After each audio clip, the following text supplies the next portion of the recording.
देखिए, बुनियादी बुनियादी मुद्दा ये है कि पॉलीग्राफ टेस्ट एक प्रकार है, ऐसे बहुत सारे साइंटिफिक मेथड्स हुए हैं। एक कदम और पीछे जाएं, let's go a step back.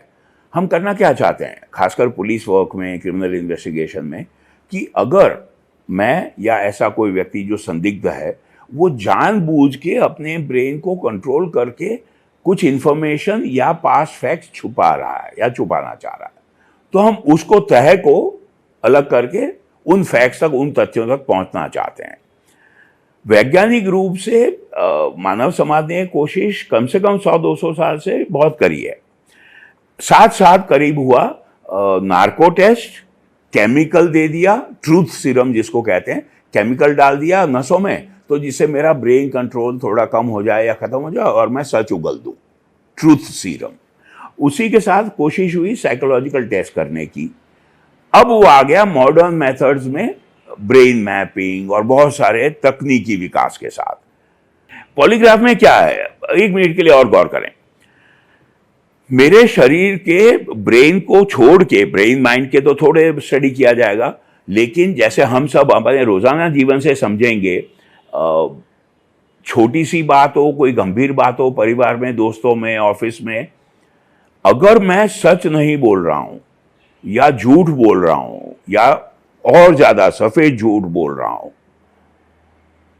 तो मेरी आंखें थोड़ी बहल जाएंगी, मेरा पल्स रेट बढ़ जाएगा, मेरा बीपी बढ़ जाएगा, थोड़े और फिजियोलॉजिकल इंडिकेटर्स निकल आएंगे। तो पॉलीग्राफ में बहुत सारे सिस्टम स्टडी किए जाते हैं जिससे ये पता चले कि भाई आज 9:25 से 35 मिनट तक ये जो 10 मिनट का इंटरव्यू हुआ, इसमें ये व्यक्ति झूठ बोल रहा था, क्योंकि वो सारे इंडिकेटर्स दिखा देते हैं। हाँ, 9:40 के बाद जो बातचीत हुई, वो व्यक्ति मोटे तौर पे झूठ नहीं बोल रहा था, इतना पता चलता है।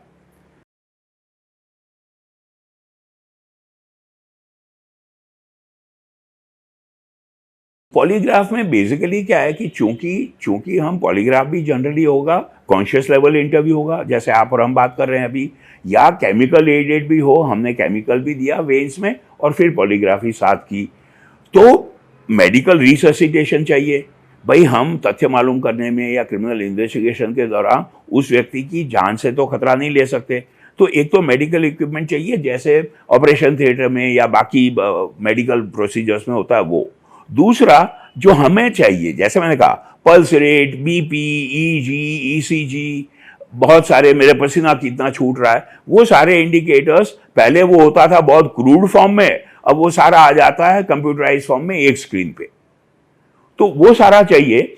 जनरली पॉलीग्राफ या truth serum, thiopentone interview, brain mapping, ये ज्यादा यूज किया जाता है फोरेंसिक लेबोरेटरी सेटिंग्स में। स्वास्थ्य संस्थाओं में, मेंटल हेल्थ या हेल्थ सेटिंग्स में अब ऐसी लैब्स आपको नहीं मिलेंगी।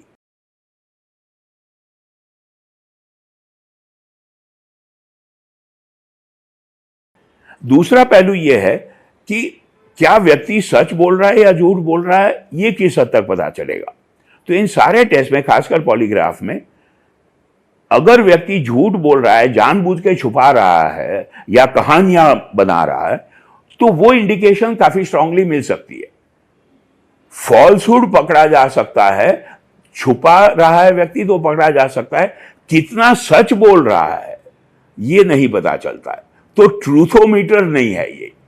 अगर मैं जानबूझ के छुपा रहा हूं तो वो पता चल सकता है, तो पुलिस को, इन्वेस्टिगेटिंग को ये मिल सकता है कि भाई ये 5 दिशाएं हैं, उसमें से ये 3 तो बेकार है, इन पे हम फॉलो ना करें, ये 2 लीड फॉलो करते हैं जिससे हम और सबूत जुटा लें।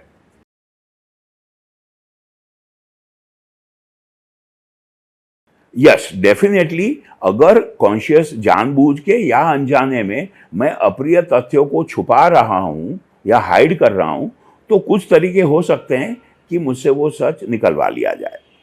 लेकिन इसमें यह भी संभव है कि जो सच ना हो, सिर्फ मेरे दिमाग की फैंटेसी हो, वो भी निकल आए। और दूसरी बात, हो सकता है बाकी 4 तथ्य जुड़ जाएं मेरी इमेजिनेशन के, मेरे फैंटेसी के। और ये बुनियादी कारण है कि कानून में, किसी भी सभ्य समाज में, कानून में अभी तक ऐसा कोई भी एडमिशन, कोई भी मेथड हो, उसको एडमिसिबल नहीं माना गया है।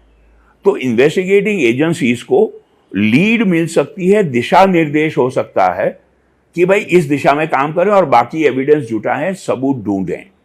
लेकिन इनमें से कोई भी मेथड, इसका जो भी कंटेंट निकलेगा, चाहे वो नार्को टेस्ट हो, चाहे वो पॉलीग्राफ हो, चाहे वो ब्रेन मैपिंग हो, उसको कोर्ट में एडमिसिबल एविडेंस नहीं माना गया है दुनिया में मोटे तौर पे।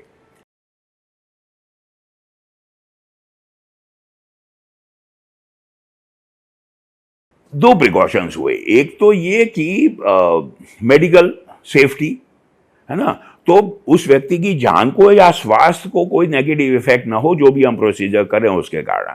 दूसरा हो गया एथिकल, नैतिक, बनिस्बत कानूनी करेक्टनेस, कि मुझे ऐसे सवाल पूछने का इवन उस सिचुएशन में वो हक ना हो जो शायद उसकी प्राइवेसी को इंक्लूड करे।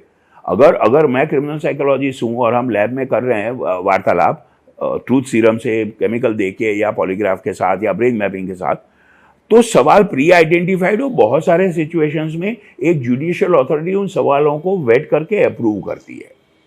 क्योंकि अगर मैं बहुत लगन से और दिल से काम करने वाला टीम में हूं, तो हो सकता है मैं कुछ ऐसे सवाल पूछ बैठूं जो प्राइवेसी को, उनकी एथिकल बाउंड्रीज को क्रॉस करे।